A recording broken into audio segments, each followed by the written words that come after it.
Hello and welcome to the Inside Report. I'm Constance Blackburn. And I'm Doug Bear. This month we're taking an inside look at the Treasurer's Office and we'll learn how rain gardens are making a difference in Kitsap County. But first, the headlines. It's March, and that means we are in the middle of tax season. For con artists, scammers, swindlers, defrauders, or anyone with criminal intent on exploiting the confidence of trusting persons, it's also the start of their season too, as they attempt to deceive or scare victims into believing that there is an outstanding debt and that they owe money to the Internal Revenue Service. Contact with unsuspecting victims may occur through unsolicited telephone calls or via fake documents that arrive in an email that appears official but is actually fraudulent. The Kitsap County Sheriff's Office has received dozens of telephone calls from county residents concerned about phone calls that they have received from persons purporting to be IRS agents, with a demand for payment of back taxes, with scare tactics that mention increased fines, summons to court, and imprisonment. The Sheriff's Office advises you to refuse to be victimized. Don't believe what these fraudsters have to say. Their advice? Should you answer the phone and the caller begins to verbally identify themselves as an IRS official, disconnect immediately. You can find out more about tax scams and the Taxpayer Bill of Rights at the website shown below. Great tip, Constance. Well, the Buckland Hill Bridge project in Silverdale reached a major milestone in February. Last October, the first bridge girders were placed in the middle part of the project, and last month, the girders on either side were connected, giving local residents their first look at the new bridge. Still a lot of work to be done before the work is complete. Next up is running the water, stormwater, power, and communication utilities under the girders across the span. Crews will then start with the roadway fill construction. Work has begun on installing the signal and illumination foundation at the Mickleberry Road intersection. The project, which increases traffic capacity and brings better traffic flow through Silverdale, includes a scenic overlooks and wider sidewalks that will improve pedestrian access. The new bridge enhances the tidal exchange in the estuary there, and it improves fish habitat. The bridge is expected to be completed and opened in July. You can find more information about this project at the website shown below. The Kitsap Water Festival is coming, and volunteers are needed. The annual Water Festival hosts up to 1,200 third and fourth grade students at the fairgrounds. Students learn about the importance of protecting precious water resources and practical ways to implement water quality measures at home. Volunteers help with games, activities, and setup and breakdown of the festival. In return, volunteers get to work outside, have fun, and are provided lunch and an official Kitsap Water Festival t-shirt. To register as a volunteer, go to the website shown below. If you have questions, contact Kimberly Jones at 360-337-5222. The Peninsula Home and Garden Expo is March 18th through the 20th at the Kitsap County Fairgrounds. This event is held in 3 different buildings on the fairground and includes many vendors outside between the buildings. Come and enjoy hundreds of vendors, seminars, and great food. The expo runs 2 to 8 p.m. on Friday and 10 a.m. to 6 p.m. Saturday and Sunday. Admission is $6 for adults and $5 for teen, active duty, military, and senior citizens. They have a new all access pass that's $10, and that allows you to come and go all 3 days of the expo. Visit the website below for more information. Later in the show, we'll be learning about rain gardens and how they help our environment, but first up is an inside look at the Treasurer's Office. I'm Constance Blackburn, and today we're visiting the County Administration Building and specifically the Treasurer's Office. We're going to head inside and meet with Meredith Green, our County Treasurer. Let's head on in. Well, hi Meredith, thanks for joining us today. Well, thanks for coming to my office, Constance. Yeah, so I'd like to learn a little bit about your office. Tell me what you do specifically, and then what is your office responsible for? So I'm the Kitsap County Treasurer, and my office is responsible, we're basically the bank of the county and the 43 districts we serve. Mm-hmm. So we bank the ports, schools, fire districts, and we manage their debt and investments. So what we do is we bill out 115,000 tax statements a year, and we are responsible for collecting that money and then distributing it to the districts. We also manage an investment pool, so what cash is idle, which, you know, basically we have 2 tax payments a year, so there's sometimes cash in the bank accounts 250 to 300 million we actually invest on behalf of the county and the districts we serve. Wow. Yes. Tell me a little bit more about those districts. What are they doing with the tax money? Well, they do it, they basically, some ports might make improvements to the ports. The schools are paying their teachers and their administrators. The fire districts are paying for fire trucks and the personnel that you see when you call 911. So, you know, it's everything. It's all, basically all the safety and security of the county. These are a lot of important things that you guys are doing in your office. Right. How many staff do you have? We have 12 staff, and including me, and we process $2.4 billion in transaction, clear 85,000 checks per year. And so we do that. It's a pretty small staff. Yeah, no kidding. How do just 12 people get all of that done? What does each person do in your office? Well, we have 2 cashiers, and then we have 2 people who process the real estate excise tax. I have 1 chief deputy who oversees the collections and tax billing operations. And then we have a person who answers the phone and handles address changes. And we have 1 person who manages the investment pool and another person who's the financial analyst. She manages the debt, pays all the debt for the county and the school districts, and does all of the reporting for the county and the school districts in terms of the debt. And then finally, we have 1 person whose job it is to reconcile the bank account. Wow. All that with just 12 people. No sick days allowed in your office, is there? No. And it's also complicated in that we really strive to have internal controls. So you can't have somebody who's collecting cash reconcile the bank account. Oh, sure. So a little bit of checks and balances there. Checks and balances. That's really great. It is. Tell me a little bit about what you guys are not responsible for. What are the things that I would not come to the treasurer's office for? Okay. Well, we get a lot of calls about bank foreclosures. So we don't actually manage bank foreclosures. Bank foreclosures are generally held they're supposed to be on the seat of the county courthouse or at the county seat.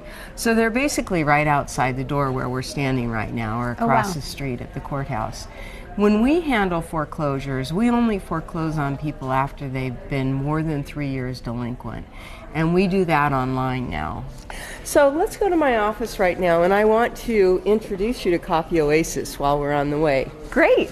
So this is Jessie. Hi, Jessie. Jessie Constance. Nice to meet you. Nice to meet you too. Good. Jessie, tell me a little bit about Coffee Oasis. So the Coffee Oasis is a nonprofit, faith-based ministry, and all of our proceeds go to helping at-risk youth in Kitsap County. Great. Through what kind of programs do they do that? So we do job training programs, and we also do a lot of teen nights. Okay. And yeah, all of our proceeds with selling coffee and paninis and wraps go straight to that. That's wonderful.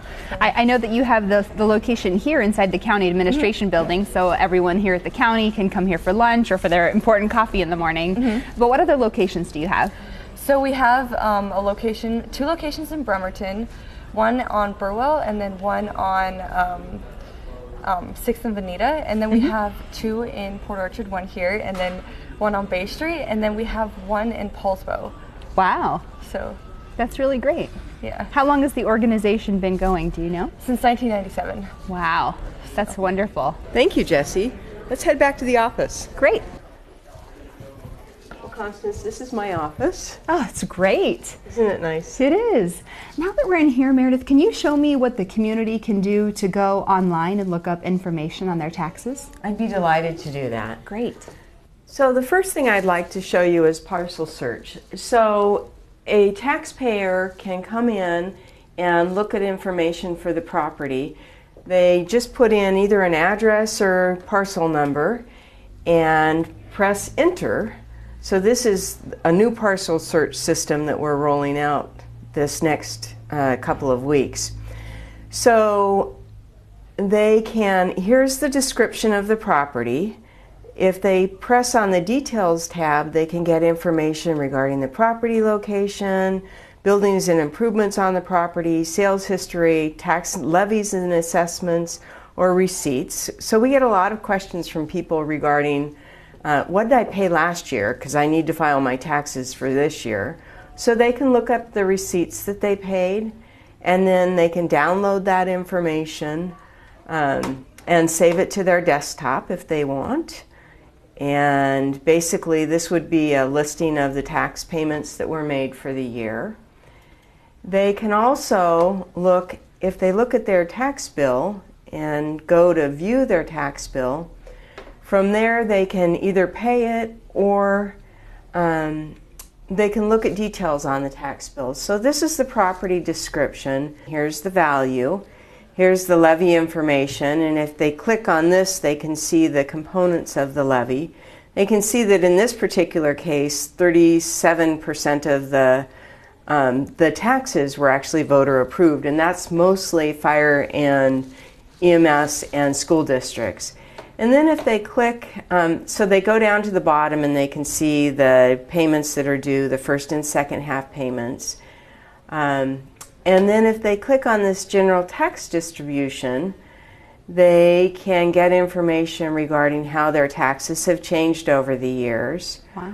Or the tax for the particular things. The fire and school levies are the most interesting to look at because they change the most because of voter initiatives. And then they can also see what percentage of their tax goes to what districts. So in this particular case, 23% is from the state levy, which is basically schools. 12% is county roads. This piece is in the county, so it's about 10% of it is county. 15% are fire districts, and then 29% are school districts. And here's the other little districts that we build a particular piece of property. So anybody can research any piece of property in the county. This is all public information. So you can see this for your property, or if you're looking at buying a piece of property, you can see historical information. So I highly encourage taxpayers to look at this information and then call us if they have any questions. What a wonderful resource. It is. So the other thing I wanted to show you that I think is a great resource is my homepage. So here's the Treasurer's homepage, which you can get to from kitsapgov.com, and then you can either /Treas, the first 5 letters of Treasurer, or go from the homepage. So here again are payment options for property taxes. You can survey if you want to tell us how we're doing, please do so. Information you can get online regarding your tax statements. Again, you can look at your web statement by doing the same thing that I just showed you. Of particular interest for me this year, I write a letter each year for taxpayers. And the reason that I do this is I really try to clarify questions that people have regarding their property taxes. And I also like to provide links to resources. So this letter that's online, taxpayers could come into this letter and click on property tax analysis, for instance, and that would actually pull up information regarding how different properties change throughout the county. So I highly encourage people to come online and use that as a resource to find out more about their taxes and why we're billing the taxes that we're billing. So that's it. Meredith, tell me, what are some options for the taxpayer if they find that they're in a situation where they just can't pay their taxes? So there's a couple of things. One, I encourage taxpayers to do something sooner than later. If they recognize that there's a problem, then we can provide them with the options that will be most cost effective for them. First of all, I'd like to tell you we have property taxes are due 2 times a year, but that's a pretty big nut for a lot of people. It can add up. So we have a monthly prepayment program that people can enroll in where we actually withdraw the money from their account, about 1/12 of the taxes, and we withdraw that from their accounts once a month. Okay, so much smaller bites for them. Much smaller bites. Okay. So the other thing that we can do, if a taxpayer gets behind, by state law, we're required to start charging interest and penalties right away. But if they get behind, I again encourage them to call us. In the last couple of years, we've been authorized by the state legislature to have some payment plans for delinquent taxpayers. And my office really is a believer in helping people get out from underneath, trouble. So please have them call us, or let people know that they can call us, and we can help them set up monthly payments to get their delinquent taxes paid. That's really great information. I have to ask you this question because I see something beautiful hiding on your desk here. I'll be right back. Okay. These are beautiful. So there's a stack of these on your desk. Meredith, you have to tell me, what is this from? Yes, they're right behind my desk. These are old books from the early 1900s, and these are this is basically how we used to record transactions. So they would record each individual receipt in this book with perfect penmanship. Clearly. And it's gorgeous.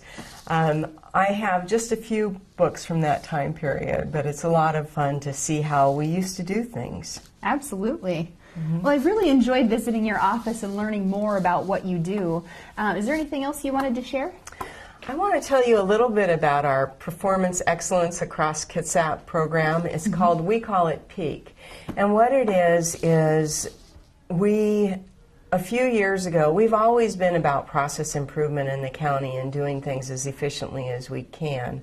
But a couple of years ago, we brought in a program called PEAK.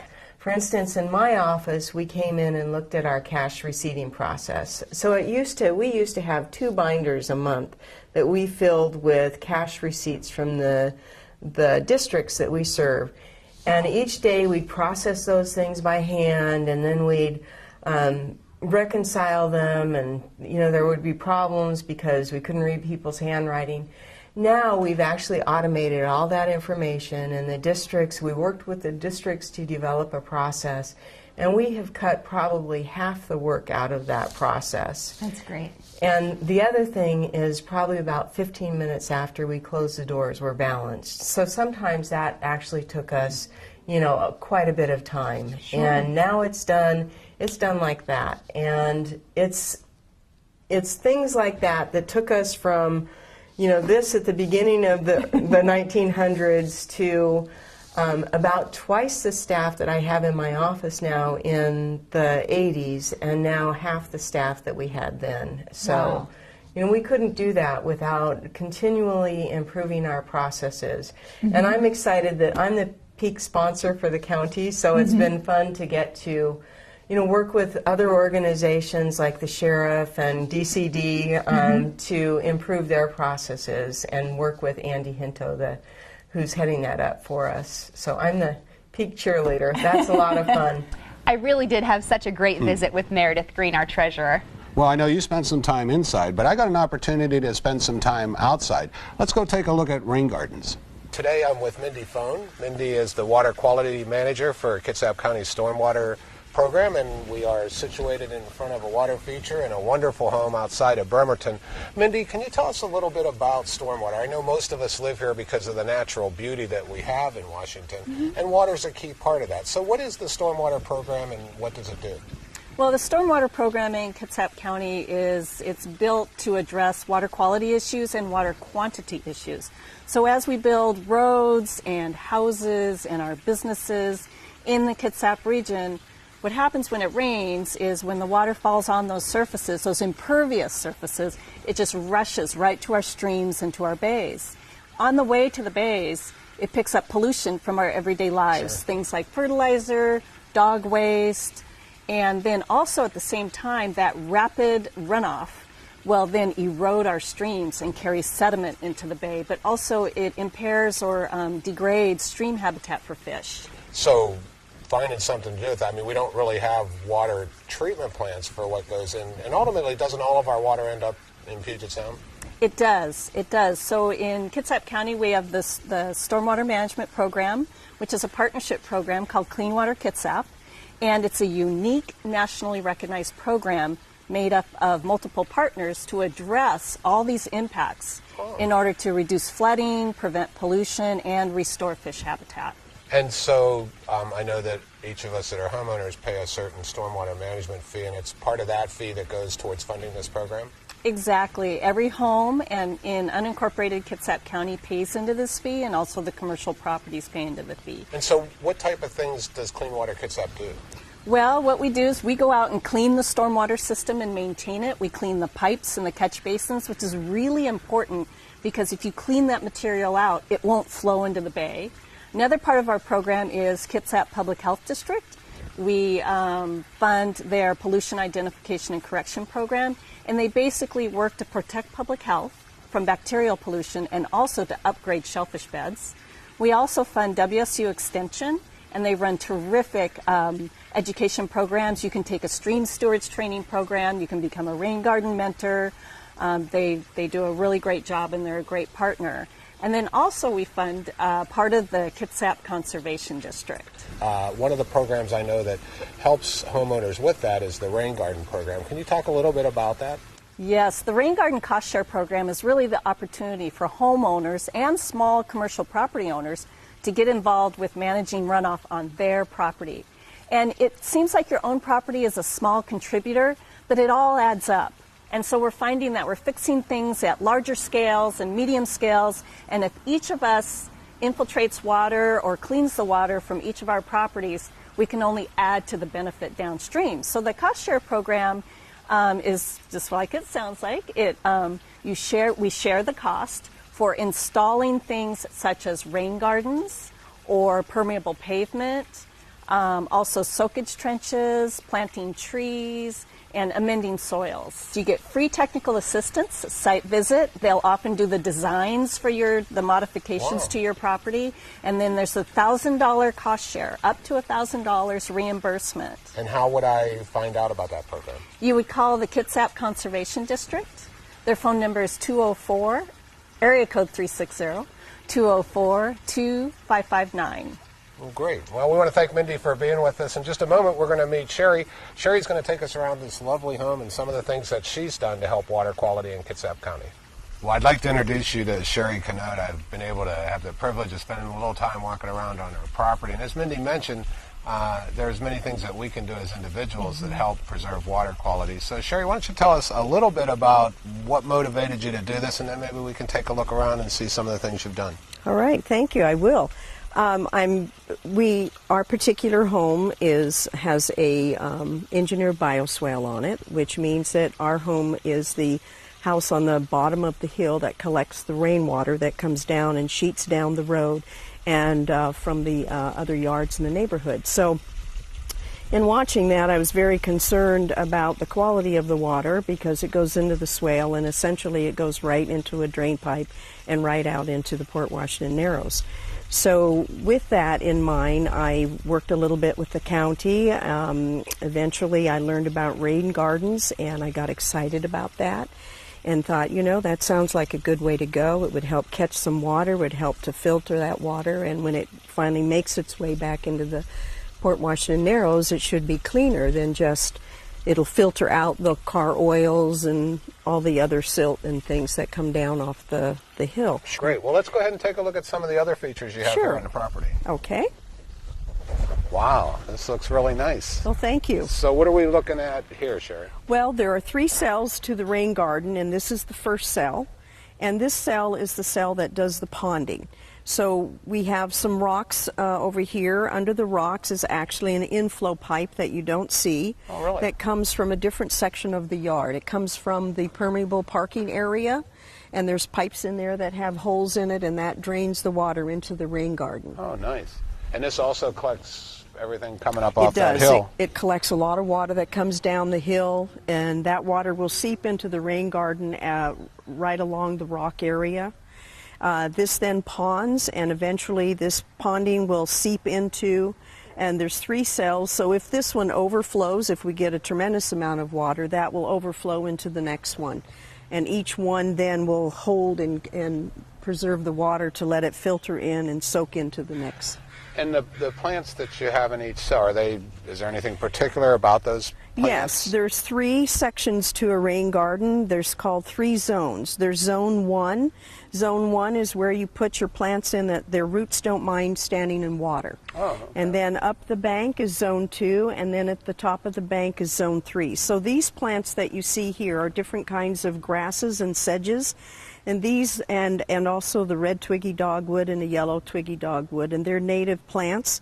They don't mind sitting in water, so they will survive. As you can see, they seem to be quite happy. No, they look great. This is their 2nd year in here, and they're growing and flourishing.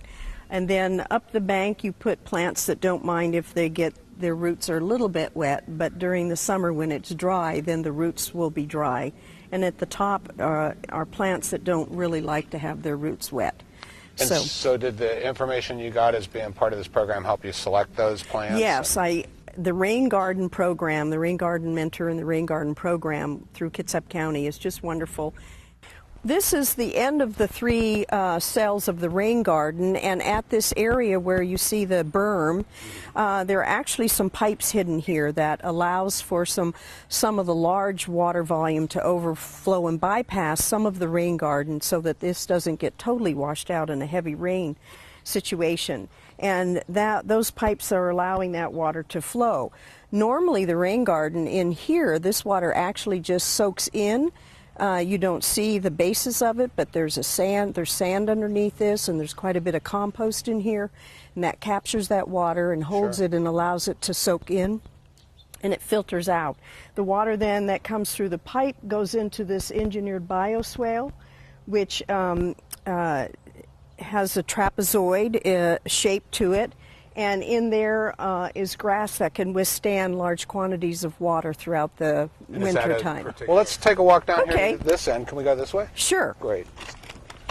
All right, well, so the water comes from there, runs down through this way, and then, oh, I see one of the pipes there. Is that the pipes you were referring to that's underneath the system? Yes, it is. It's one of the pipes that it flows under through the system and in through to the bioswale.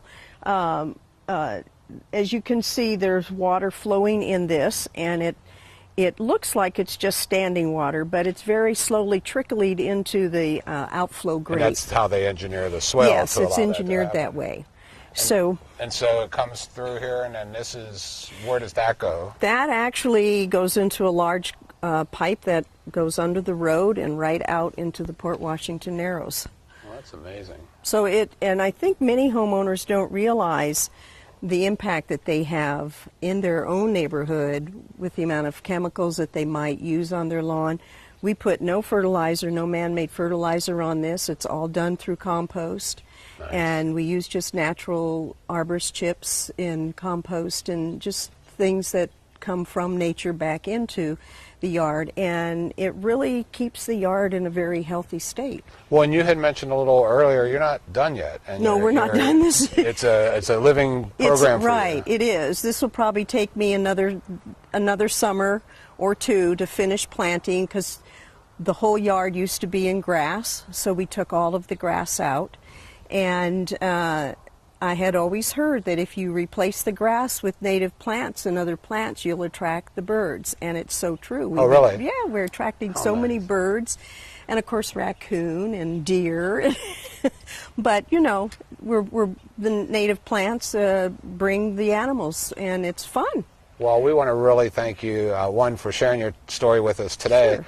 On the Inside Report, and secondly, for doing what you're doing for our community and for our environment. Oh, thank you very much. Well, I appreciate you very it. much. Thank you. Well, next up is Constance. She's going to tell us a little bit about another inside look at Kitsap County. We, again, want to thank you for joining us. On the screen now, you'll see a website. You can find out information about Clean Water Kitsap and other programs that are offered. And maybe you can follow this example and help contribute to the wonderful environment in which we live. Thank you very much for joining us, and now on to Constance.